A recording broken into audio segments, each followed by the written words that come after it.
Tale referat smo pripravila skupaj s kolegico in prijateljicom Mojčo Šolet, upam, da bom kamera tudi odredne postavila. To se bi prvi in ne bom samo vesel posebno. Bi pa se navezal kar na učilišne besede, ki sta jih izrekla kolega Gašparič pa Valenčič, in sta pozorila na veliki problem, ki se ga bo v bodočih raziskavah srečevali zgodovinarji v primeru z preveliko in ne premalo podatki. Naprimer, v zadnjem času je nekako v tehnološkem, novinarskem in podobnih svetih postala prav takšna prava beseda masovni podatki, big data. To ste sigurno že kdaj slišali pri kakšnih poročilih.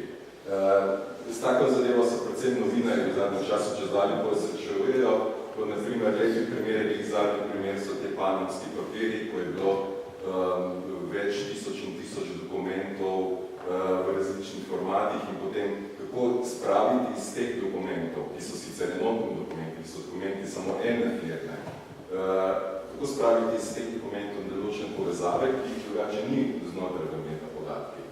To so naredili seveda na ta način, da so najprej podatke ugledali, kakšne bi bila možna povezava z njimi. In tudi pri nekaj zgodovine bi lahko podobne metode se uporabljali. Neki takšni varianti, če bi se lažje predstavljali, je en mikroskopski oziroma na drugi strani makroskopski pristop. Mikroskopski je tisto, kar zgodovinarji ponavadi poznamo in je to tisto temeljito branje dokumentov, ki jih dobimo v arhivu, potem, ko nekaj dobimo, gremo na podlagi določo podico, neskati naprej in podobno. Makroskopski pristop je pa praktično tako, da probamo na podlagi velike količine dokumentov z različnimi metodami najprej detektirati določene tematike, ki bi bile zanimive in šele potem, ko so te tematike zanimive, lahko se spustimo na določen mikronivo. Za ta namen, na primer, so zelo uporabne različne jezikovne tehnologije.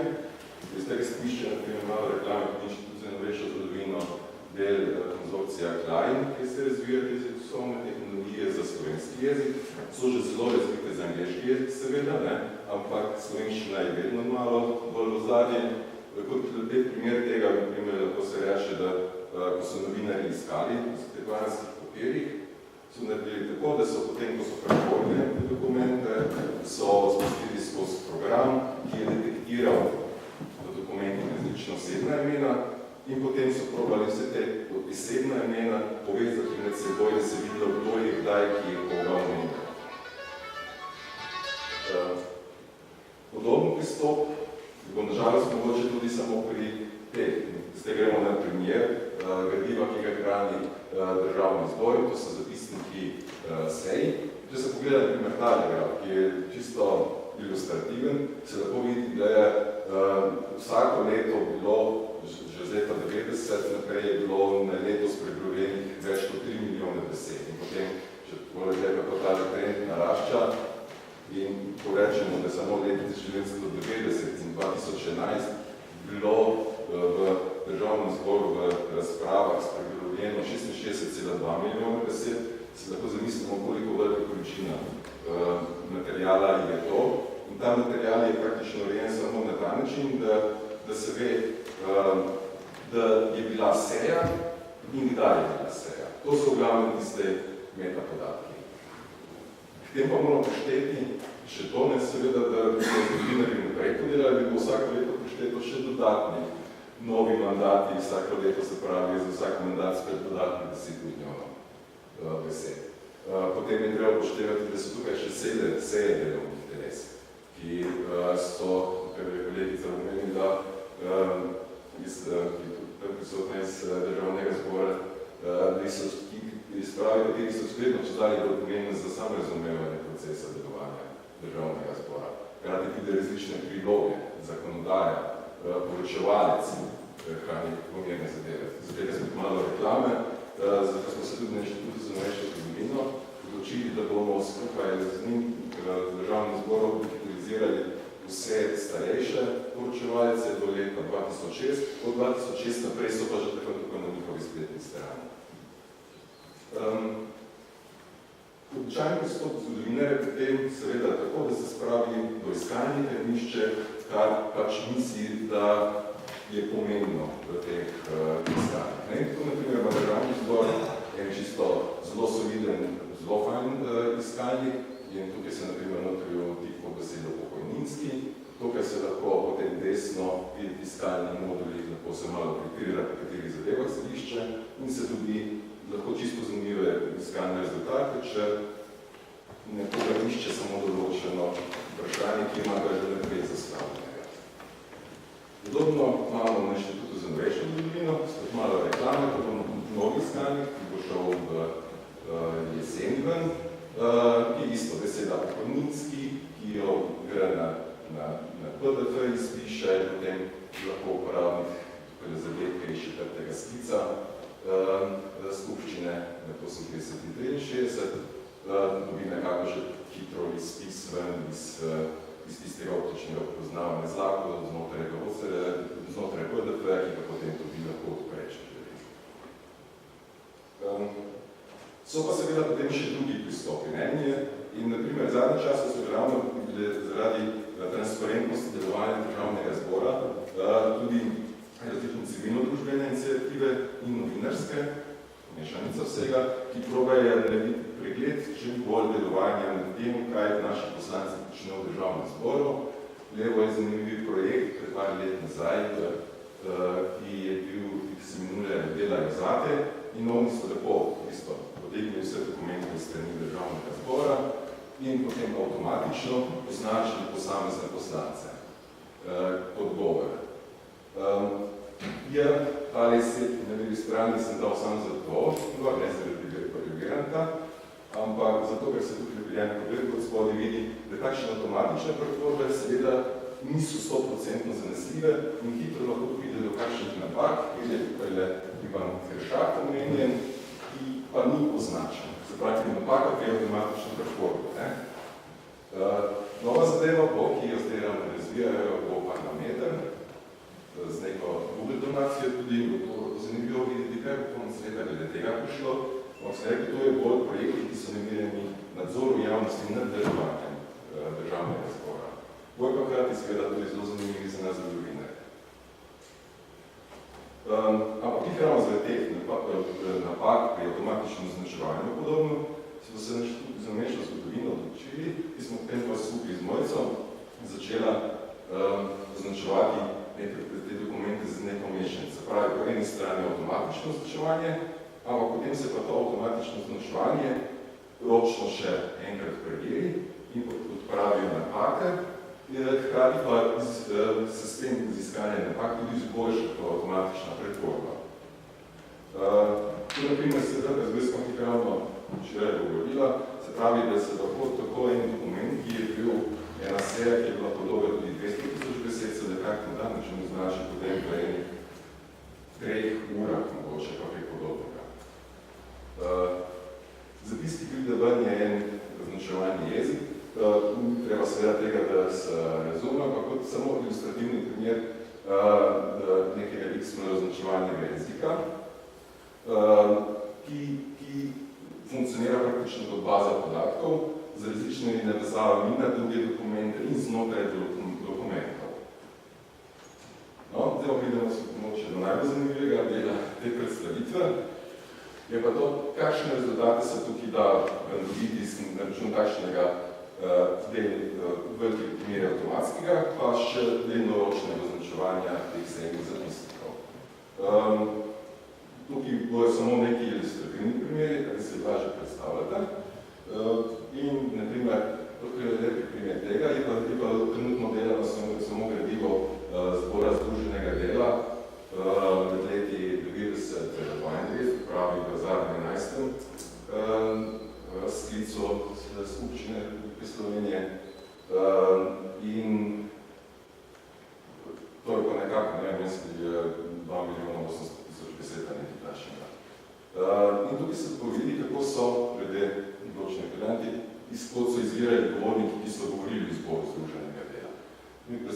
Nič ni presenetljivo, seveda, da je večina govornikov iz zbora združenega dela, se pravi 80%.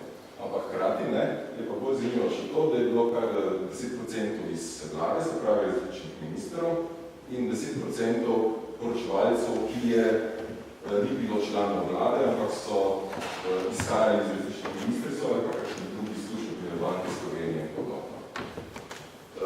Tudi imamo še nekaj nasledkov, ki so zapisane, ker drugače se na slovo dopolnim. Največ besed sta priglobili Jože Zupančič in Bogo Rodina, kar tudi ni presenetljivo, ker sta prvi bil predsednik, tudi pa polpredsednik Zbora Združenega dela. Skupaj sta največ kar 40% besed od tega Zbora Združenega dela in gre na njim račun. Imenovani poslanci je od vas pozeli Bože Arsenšek, potem pa je praktičen Roman, pa Štern od prvi prije. Najbolj zgovoren pa je bil naprimer Jože Tošak, kateremu je naprimer uspelo od samo tudi 2 leti pa pol izgovoriti le 14 besed. Z tega bi bilo vredno, da je mogoče se te besede tudi povedal, so temo aktualne. Njegovo vprašanje je bilo namreč, mene zanima, kateri predsednik je podpisan pod tem ukazom, Borislav Jovič ali Janez Drnovšek. To pa je bilo namreč vprašanje predsednikov zbora, ravno v razpravi o celoviti oceni posledic premestitve orožja teritorialnega obrambe v objekte JLA, ki je trenutno spet aktualna razprava. Ni dobil odgovor. Druga varianta je, naprimer, če gremo več na bolj bloge, tiste preprosto štete je, da to naredimo čisto koliko je bilo govori za različnih poslancev. Malo bo kompliciran na tabela, ampak rekli smo tako, na levi strani so stranke, spod pregor predstavljajo stranke, ki so v začetku mandata predstavljali Demos, to so te, ki so predstavljali opozicije, to so tudi neodvisni poslanci.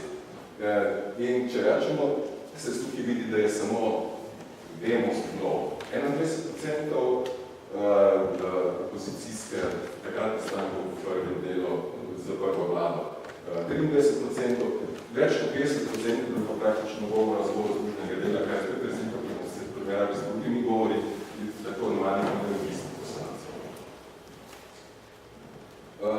Te izračuni gre lahko še v različne druge variante. Naprimer, smo sestavljali zelo eno od tekstov, ki vsebuje prost seznam vseh govornikov z različnimi podatki, ki smo uspeli razbrati.